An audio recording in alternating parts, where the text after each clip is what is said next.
श्री गणेशाय नमः. श्री स्वामी समर्थ. सुप्रभातम. नमस्कार. सिया ऑफिशियलवर आपले सुस्वागतम. योगेशं सच्चिदानंदं वासुदेवं व्रजप्रियं धर्मसंस्थापकं वीरं कृष्णं वंदे जगद्गुरुं. आज आपण महाभारतातल्या पहिल्या खंडातल्या आदिपर्वातले द्रौपदी स्वयंवर पर्व पुढे वाचायला सुरुवात करूया. वैशंपायन म्हणाले, त्या राजांनी आता आपला मोर्चा भीमार्जुनांकडेच वळवला. धनुष्याच्या दोरीच्या आघातांनी जखम होऊ नये म्हणून त्यांनी डाव्या हाताभोवती कातडी पट्टे बांधले, बोटामध्ये अंगुलीत्राणे अडकवली आणि शस्त्रे परजित भीमार्जुनांचा वध करण्याच्या इराद्याने त्यांनी त्यांना अगोदर प्रक्षुब्ध केले आणि त्यांच्या अंगावर ते धावून गेले. त्या राजांचा हा पवित्रा पाहताच अद्भुत आणि घोर कर्मे करणाऱ्या महाबली वज्राप्रमाणे सामर्थ्यशाली असलेल्या अतुल पराक्रमी भीमाने एखादा मस्त हत्ती सहज झाड उपटतो त्याप्रमाणे एक झाड दोन्ही हातांनी उपटले आणि त्याची सारी पाने त्याने झाडून टाकली.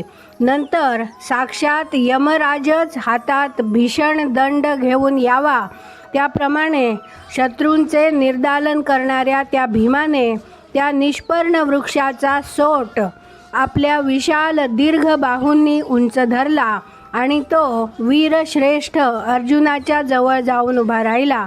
आपल्या भावाचे भीमाचे ते अघटित कृत्य पाहताच अलौकिक बुद्धीच्या आणि अतर्क्य कर्मे करण्यात प्रवीण असलेल्या जयशाली अर्जुनाला परम आश्चर्य वाटले आणि तो सुद्धा सारे भय सोडून इंद्राप्रमाणे पराक्रम करण्याच्या ईर्षेने ठाण मांडून उभा राहिला.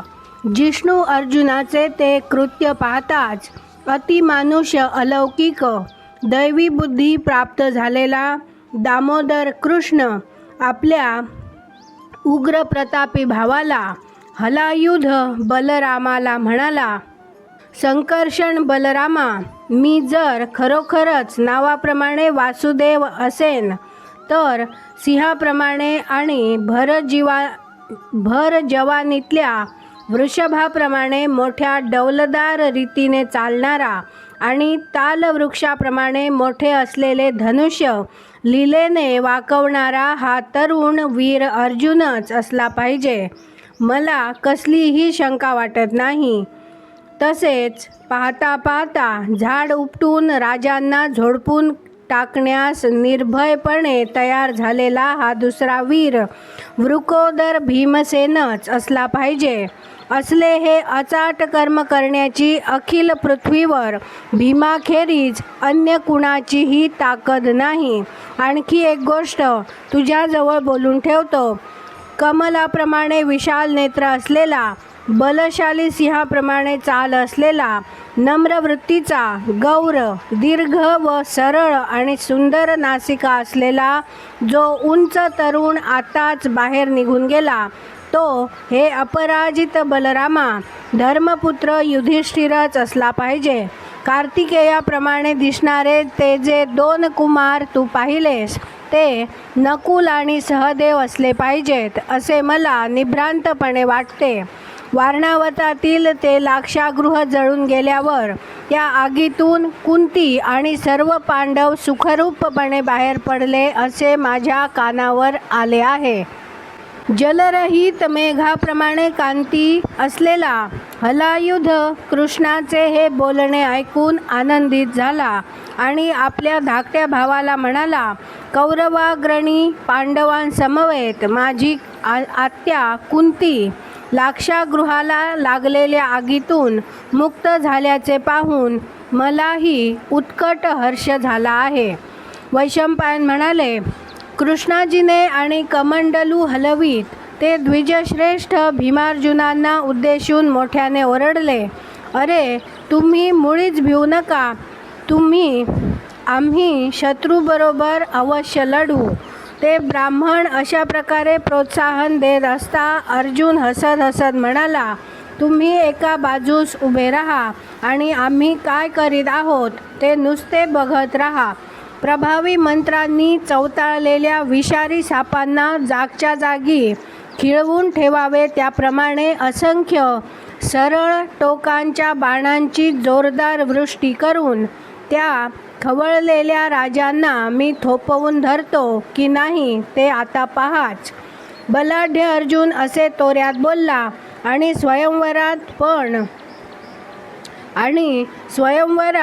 पण लावण्यासाठी आलेले ते धनुष्य त्याने आकर्ण खेचले आणि आपल्या भावाच्या म्हणजेच भीमाच्या बरोबरीने तो पर्वताप्रमाणे निश्चल उभा राहिला.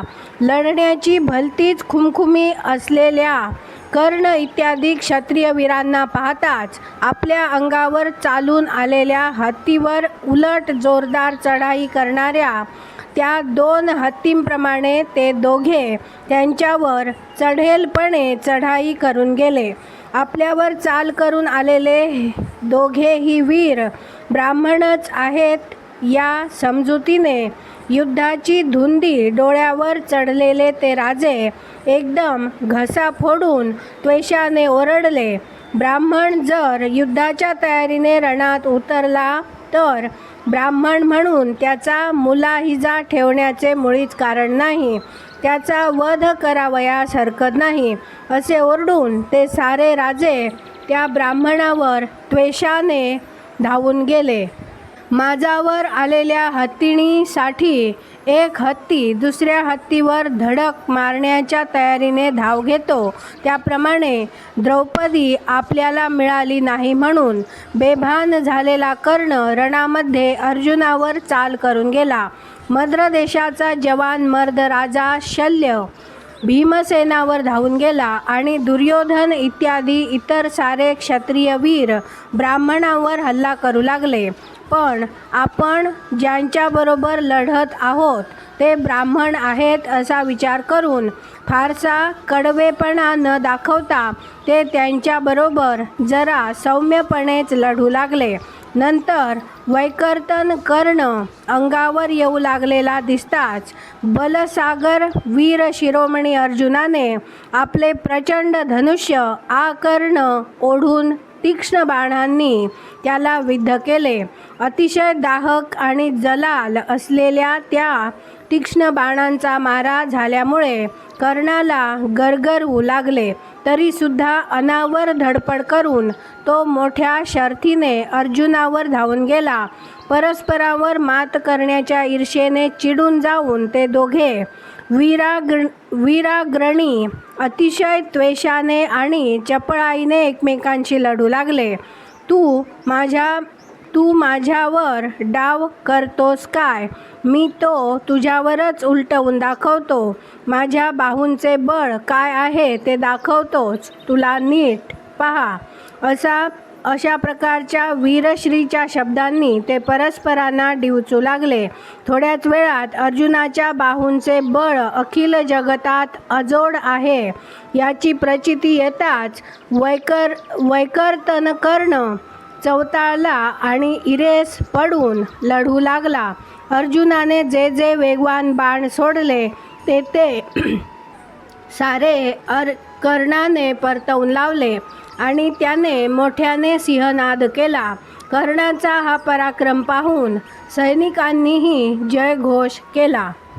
आज आपण इथे थांबूया. पुढची कथा आपण उद्या वाचूया. माझ्या सिया ऑफिशियलला सबस्क्राईब केले नसेल तर कृपया आत्ताच सबस्क्राईब करा आणि दररोज महाभारत कथा ऐकण्याचा आनंद अवश्य घ्या. बाजूच्या बेलवर क्लिक करून लाईक करायला विसरू नका. शेअर करा, कमेंट करा आणि राधे राधे लिहायला विसरू नका.